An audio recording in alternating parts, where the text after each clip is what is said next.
Welcome to BalsaCircle.com, your one-stop shop for all of your event decor. Today we're making a pumpkin cupcake stand that's perfect for fall-themed events. You can use it to display cupcakes, cookies, and best of all, you only really need a few things. For this DIY, we're using hot glue, pumpkin ornaments, and charger plates. That's it. And here we have our pumpkins. Now we got our pumpkins at the local craft store, a great time to reuse any leftover decorations. We're taking the pumpkin stem out to create a more even surface for the next layer. Actually, that's a good thing to look out for when you're choosing which pumpkins to use for this DIY.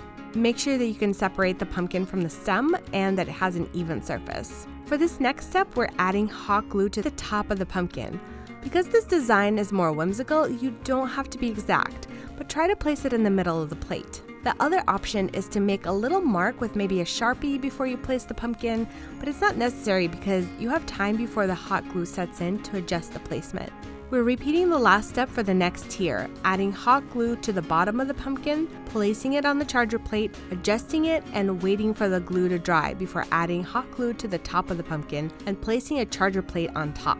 For charger plates, we went with a beaded edge design, but you can really use any charger plate or wide plate that you have, especially if maybe it's one or two that are left over from a set you don't use anymore. Once we got to the top tier, we had this really cute looking gourd, so we glued it to the top.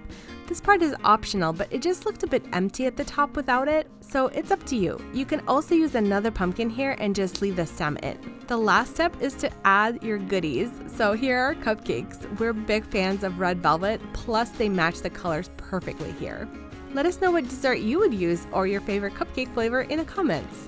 So there we are, now we're done and ready to set up our dessert bar, or add this to a table as a centerpiece. Let us know if you end up making this DIY in the comments or tag us on Instagram at BalsaCircle.